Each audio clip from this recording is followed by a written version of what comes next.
lá, e lá se vai o primeiro mês do pontificado do Papa Leão XIV. Ele foi eleito sob forte expectativa dos católicos de todo o mundo para substituir o Papa Francisco, considerado uma das principais lideranças deste século. Passadas as emoções do conclave e das cerimônias inaugurais do novo papado, o que esperar de Leão XIV? Que pautas deverão ser priorizadas por ele em meio a cisões mundiais, guerras, violência ambiental e outras tragédias mais? Sobre o que e para quem falará a Igreja de Leão XIV? Perguntas para o entrevistado de hoje do Opinião Pernambuco, Gilbrais Aragão, professor da Universidade Católica de Pernambuco e pesquisador nos programas de pós-graduação em Ciências da Religião e em Teologia. Gratíssima. Muito obrigada por você ter aceito o convite do Opinião Pernambuco. Muito bom voltar aqui. Mas não foi comigo da outra vez. Comigo pela primeira vez. Primeira pergunta. Que igreja, obviamente eu estou me referindo à Igreja Católica e, obviamente, na sua opinião, o mundo precisa hoje? Então, Estela, a Igreja Católica, desde 1950, vem perdendo fiéis relativamente. Hoje tem 15% da população mundial, é o menor índice que já teve. Há um desafio muito grande em todos os rincões, com um aumento muito forte dos chamados sem religião, que não são pessoas assim agnósticas, mas buscam com mais liberdade, por fora das instituições, alguma espiritualidade. Mesmo nos Estados Unidos, de onde vem o novo Papa, Robert Bob para os íntimos, acabou de sair uma pesquisa dando conta de que ali 40% e mais dos jovens estão sem religião, o que é, do ponto de vista da demografia religiosa, um espanto. A gente imaginava que isso se aprofundasse na Europa, mas nas Américas o cristianismo continuaria assim grande, o que de fato ocorre aqui na América Central e do Sul, mas também com problemas. Estamos aguardando os dados do último censo, mas o Datafolha diz que em torno de 30% dos jovens em grandes capitais também estão desigrejados e por fora das religiões. Então, um primeiro desafio é esse, e o catolicismo está vivendo uma grande encruzilhada, porque diante dessa crise de desafeição, né, institucional, em 1960 o catolicismo passou por um grande encontro chamado Concílio Vaticano II, que disse que é preciso dialogar com os tempos modernos, é preciso traduzir e enculturar a doutrina, a liturgia, conforme o jeito de cada povo, de cada cultura, e no espírito de realmente encontro e diálogo, que é marca da modernidade. Isso, às vezes, se fez com não tanto tato, o que pareceu às pessoas que a igreja estava perdendo a espiritualidade e se tornando uma ONG política. Não todos os religiosos pecaram nisso. Você vê aqui Reginaldo Veloso, o padre Geraldo Leite, prezaram por traduzir o jeito católico de ser, que é menos da letra e é mais das artes, por isso a liturgia é muito esmerada. Traduzir isso para o âmbito popular sem se tornar pobre, depauperado, porque no meio popular há muitas artes refinadas e esse diálogo foi feito, mas uma parte das pessoas do clero mais tradicionalista, sobretudo, acha que isso tudo foi um erro e que é preciso voltar à grande disciplina da igreja sacramentalista, com um clero autocentrado. E então você tem hoje um cisma dissimulado entre progressistas, as pastorais libertadoras e o pessoal desse grupo pró-vida, tradicionalista. Eu acredito que a gente deve aproveitar dos erros e acertos e avançar nesse diálogo com o mundo moderno. Tem um grupo que talvez chegue quase à metade dentro da Igreja Católica, mas também no espectro político que faz alianças com religiosos que querem o contrário, querem uma igreja... Você acha que a escolha do cardeal Prevost, o Papa hoje Leão XIV, sinaliza para uma tentativa de reconciliação ou de aproximação, talvez eu tenha usado a palavra errada, não seja reconciliação, mas de aproximação entre esses dois grupos, e também revela uma sinalização de ir nessa direção de uma igreja que vai dialogar com essas comunidades mais periféricas, com essas comunidades mais carentes, o que seria a linha mais progressista da igreja? Acho que o que prevaleceu no conclave foi essa ponderação, vamos dizer, institucional, de que a igreja está sendo muito bem recebida, apesar dos detratores e daqueles mais conservadores, está sendo bem recebida por conta do seu envolvimento com a justiça socioambiental. E então, o Papa Leão XIV, ele conta nisso porque é um americano do norte, mas que amadureceu humanamente aqui no Peru. Então, tem a cidadania peruana, tem cidadania, né? E tem envolvimento com as teologias da libertação. Então, nesse sentido, o próprio nome novo dele indica vinculação com a tradição de doutrina social da igreja, diálogo com o mundo operário e trabalhador. Então, nesse aspecto, ele representa os progressistas. O fato de ter, apesar desse envolvimento pastoral, missionário, o fato de ele ser um religioso agostiniano, que é um pessoal assim, missionário, mas muito contemplativo, idealista e, do ponto de vista moral, mais conservador nas questões, né, de gênero, nas questões de possíveis avanços, como se anunciava no tempo de Francisco com respeito a tornar optativo o celibato masculino na igreja, de ordenar diaconisas às mulheres. Isso vai ser mais difícil, né? Então, o que indica uma tentativa de contemporizar e de satisfazer os grupos mais conservadores. Se bem que, veja, ele não é um tradicionalista que foi eleito por pressão de Trump, pelo contrário, ele já fez críticas muito fortes à política externa, ao trato dos migrantes de Trump. Então, ele não representa esse lado que é forte nos católicos lá dos Estados Unidos. Ele representa o outro lado, que é um pessoal mais carismático, um pessoal assim que tem abertura para a questão social. Resumidamente, poderia ser assim, imaginar assim o papado de Leão XIV. Para fora da igreja, quer dizer, o olhar da igreja para o mundo, um olhar mais progressista. O olhar intramuros, um olhar mais conservador. Seria isso?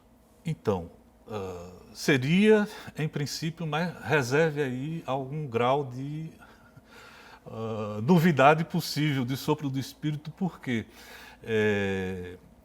ele já declarou desejar, do ponto de vista interno, a continuidade de reforma da cúria, de inclusão dos leigos nas decisões que até agora somente o clero tomava. Então, essa dimensão de sinodalidade, de consulta, de participação de todo mundo na vida da igreja em suas várias esferas, isso pode trazer, né, por exemplo, a pauta das mulheres, a questão de homens casados ocuparem outros espaços, até porque não está completamente resolvido o desafio mais, vamos dizer assim, terrível para o mundo católico, que é do abuso de menores e crianças, e que não vai se resolver por punição. Tem que ser uma mudança de cultura do tradicionalismo eclesiástico, né, que exerce uma autoridade terrível e que atrai gente muito perversa, o que só vai se desconstruir quando tiver mulher. Quando tiver mulher na igreja, quando tiver pessoas mais maduras e não assim um clero que se constrói na base de um carreirismo e com, às vezes, personalidades que não são muito humanas. Olha só, em 2013, quando Bergoglio foi escolhido Papa, né? Quando terminou o conclave, que foi anunciado o novo Papa e que aí surgiu o Papa Francisco, esse anúncio acho que foi feito no início da tarde. E à noite, aqui no Opinião, eu entrevistei o padre Reginaldo Veloso, que estava visivelmente contente com o resultado do conclave e me pareceu também visivelmente esperançoso. Aí eu volto a te fazer uma pergunta muito pessoal. Trouxe esse exemplo, né, do padre Reginaldo Veloso em relação ao Papa Francisco, para saber das suas expectativas. Que expectativas você guarda em relação ao papado de Leão XIV? Então, eu sou afilhado de Reginaldo porque estagiei pastoralmente com ele no Morro e tenho a pessoa dele e a ação pastoral dele assim na melhor conta. Fico até sem jeito, mas não tendo a mesma estatura e maturidade que Reginaldo, eu diria, eu estou contente. Assim, eu estou contente porque diante desse drama de quase cisão dentro do catolicismo, muitos achavam que nós íamos ter assim um fechamento de cima a baixo e uma coisa bem retrógrada, que não é o caso. Eu acho que guarda-se aí para o envolvimento com a justiça socioambiental, inclusive possibilidades de avanço, porque a pastoral do Leão XIV, quando estava lá como bispo no Peru, é assim muito efetiva, de muito envolvimento com as comunidades de base. E assim, do ponto de vista do interno da igreja, ele é mais ponderado, ele cumpre mais os protocolos, porém está comprometido com essa transformação do jeito católico de ser, que é muito piramidal, muito medieval, para uma forma mais circular, mas uma forma que vai incluindo cada vez mais gente nos processos de decisão e de participação mesmo na vida litúrgica, na vida catequética da igreja. Então, o que assim eu sinto no meio disso, Estela, é que o problema do catolicismo talvez não esteja tanto ou somente no Papa. É muito importante, mas tem uma cultura católica que a gente precisa desenvolver e aí todo mundo é chamado a participar. As primeiras religiões buscavam o sagrado muito na natureza, nos espíritos, né, dos ancestrais e nos encantados. Depois, no Oriente, se desenvolveu muito a espiritualidade para buscar o sagrado de dentro, através das yogas, da meditação.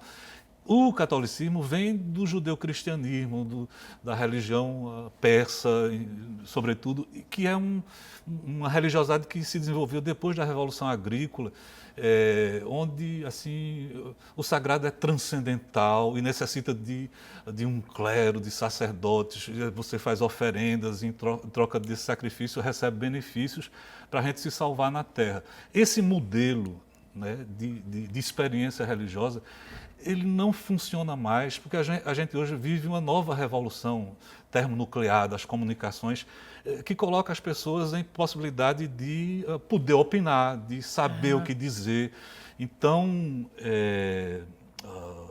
tem muita gente buscando espiritualidade, mas tem dificuldade de encontrá-la na Igreja Católica paroquial, que ainda é muito assim clerical, que ainda é muito transcendental demais para a cultura que a gente está começando a viver por aqui afora. Mas eu vou voltar para a figura do Papa, porque assim, o mundo não, mas boa parte do mundo praticamente parou aí nessa expectativa de que Papa substituiria o Papa Francisco, que era um Papa muito popular, muito querido e tal. Então, essa figura do Papa ainda é uma referência para o universo católico. Se eu não estiver enganada, e se tiver, você me corrige, a Igreja Católica tem aproximadamente aí 1,5 milhão de fiéis, 1 bilhão, 1,5 bilhão de fiéis no mundo todo, né? E aí eu estou imaginando que as diretrizes anunciadas por um Papa, as diretrizes da Igreja, o olhar da Igreja, tudo que é anunciado por um Papa, tem impacto nesse 1,5 bilhão de católicos mundo afora. Agora, também o mundo não é composto só pela comunidade católica.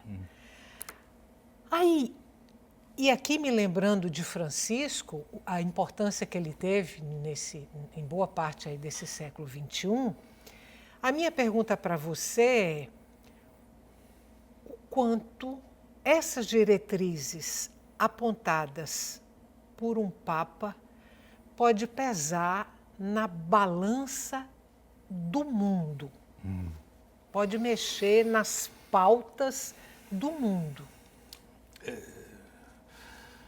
Acho que pesa um bocado, né? Haja vista que grandes lideranças políticas foram para os funerais de Francisco, mesmo não gostando dele, e tentaram colocar representantes, embaixadores para influenciar no conclave e tal. Agora, além de ser simpático, o que conta um bocado em termos de comunicação e tal, e de revelação da própria índole, ele é um sujeito centrado, protocolar, mas é gente que parece muito boa, assim. Então, você está falando de Leão XIV. De Leão XIV. Isso talvez, né, é avançado em termos sociais, mas é ponderado em questões institucionais, e com essa simpatia protocolar dele, porque Francisco era efusivo, era, né, às vezes até muito, o que gerava assim, um certo descontentamento. Eu acho que Leão XIV vai ter mais condições de ir avançando na linha que Francisco ensaiou. Inclusive, veja, o Vaticano II disse, estudando a história, a antropologia, a gente tem que reconhecer que há salvação fora da Igreja Católica. Mudou a tradição do catolicismo até então, que no Concílio de Trento, por exemplo, disse extra ecclesia nulla salus. Agora a gente deu um passo. Que Francisco avançou. Na Evangelho Gaudium ele diz, não é apesar das outras religiões que as pessoas se salvam. É por causa delas e o encontro com essas manifestações de sagrado faz bem para a sua saúde lá, mas inclusive afeta a saúde da gente como católico. Então, ele deu um passo que a gente ainda precisa, né, desdobrar e nesse sentido acho que Leão XIV vai ajudar a gente a... Ele começou falando de paz, ele começou a falar numa sinodalidade não apenas intra-eclesial, mas também com as outras igrejas cristãs e também com as outras buscas espirituais. Então, ele já deu sinais de que o ecumenismo e o diálogo interreligioso tem espaço, devem ter espaço, e acho que não vai ter paz no mundo enquanto não houver paz entre as religiões. A gente tem condições, com esse Papa, de seguir aprofundando essa caminhada. com menos resistência da que houve em relação a Francisco? Exato, acho que isso essa ponderação dele permite com que, e o quanto ele conhece da Cúria, porque estava no Descatério que escolhia os bispos, isso lhe dá trâmite para poder ir compondo de maneira assim, poder avançar melhor nessa direção. Estou me lembrando aqui de algumas pautas que foram caras ao Papa Francisco. A questão ambiental foi uma delas, a questão da imigração foi outra, a paz foi uma pauta dele, né? Ele se posicionou muito quando essas guerras começaram a explodir, a aparecer. O mundo estaria pior se o Papa Francisco não tivesse encampado essas pautas? Há muitas forças geopolíticas, mas e as questões de interesses financeiros pesam muito para a guerra e para a paz. Mas eu acredito assim que o poder simbólico, né, por exemplo, que com todas as dificuldades Francisco exerceu, foi muito salutar, foi muito importante nesse mundo que está numa crise muito profunda de civilização. Então, ele, do ponto de vista da ética mundial, representou uma referência que mesmo quem não era católico chegava a escutar. Poderia nem implementar na hora de votar ou tomar uma decisão, mas respeitava a palavra. Ele foi um homem assim de palavra e de uma coerência grande que lhe deu respeito de grandes lideranças. Nesse sentido, acho que o Leão XIV vai continuar e aprofundar essa influência geopolítica que o catolicismo continua tendo no mundo afora. Estou lembrando aqui, eu não vou lembrar o nome do articulista, é um articulista da revista Carta Capital. Não tem muito tempo, acho que na morte do Papa Francisco, ele escreve um artigo e ele diz que nem Obama, Estados Unidos, nem Merkel, Alemanha, nem Xi Jinping, China, nenhum deles teve a importância, a estatura do Papa Francisco nesse século. Você acha que chega a tanto a estatura dele? Chegou a tanto? Veja, se eu trabalhasse com ciência política, eu faria mais ponderações e diria é uma influência retórica, é uma influência simbólica. Como eu faço estudos de religião, eu percebo que é onde assim, a experiência de sagrado transborda e é capaz de influenciar na micro e na macropolítica, na maneira como as pessoas se organizam para cuidar dos filhos e para olhar para os estrangeiros. Nisso eu acho que Francisco é incontornável. Acredito que Leão XIV, desse jeito mais discreto, vai tentar seguir essa influência mundial, e o que é importante para todo mundo, porque é uma crise muito profunda essa de padrões civilizatórios onde a gente está metido. Papa Francisco, argentino. Leão XIV, estadunidense e peruano, que eu não quero apartá-lo do Peru. O descentramento europeu na igreja, na escolha dos papas, é um caminho sem volta? Acho que sim, Estela. Eu passei alguns meses na França, por exemplo. E mais da metade dos franceses hoje não seguem a religião da França, que é o catolicismo. Então, a busca, né, de uma espiritualidade trânsfuga e qualquer coisa assim. O que eu escutei dos padres jovens é a estrutura paroquial das dioceses, é uma coisa que não cabe mais nesse mundo. A gente vai ficar escrevendo livros que hoje os cartórios fazem. Não, vamos nos juntar em comunidades de religiosos e onde restam católicos a gente vai se colocar a serviço, como nas catacumbas, para fazer celebrações delicadas e visitar as pessoas e tal. Então, é o que tem de catolicismo por lá, sobretudo nos países nórdicos, onde o catolicismo está criativo e pujante, sobretudo na África e aqui nas Américas. Então, acho que é um reconhecimento de que a instituição tem que se tornar assim menos curial, menos romana e mais católica, uma palavra que significa exatamente universal. Acho que agora, finalmente, começamos a ser católicos. Para a gente terminar, você falou aí no Concílio Vaticano II, a gente pegando aí a história da Igreja, quais foram os papas grandes reformadores da Igreja? Veja, antes de Francisco, que deu pistas para reformas que ele não conseguiu levar avante, nas questões de celibato, de mulheres, etc. O que eu apontaria assim, mais próximo é João 23, que assim, muito discretamente, de repente, organizou esse concílio ecumênico que foi uma mudança assim, profunda no jeito católico de ser. Tornou o cristianismo aberto para a modernidade e capaz de dialogar com as ciências e dialogar com as outras religiões.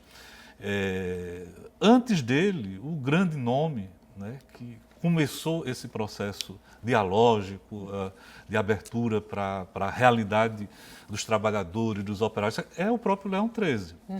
Então, acho que a gente está numa linhagem. Francisco não, para mostrar o quão novidadeiro ele vinha, ele não entrou numa linhagem de João 24, ele foi Francisco zero e como quem diz, vamos começar uma outra história. Agora nós temos um Papa Leão XIV que não é menos inovador se respeitar a história do seu predecessor. Leão XIII é aquele que funda a doutrina social da Igreja e começa a olhar para a realidade da vida, da história, né, a partir de baixo, dos trabalhadores. Muito obrigada. Eu que agradeço. Está intimado a voltar outras vezes. Sempre que você quiser, Estela. Muito obrigada, muito obrigada. Para você que está em casa, muito obrigada pela companhia até agora e até o nosso próximo encontro.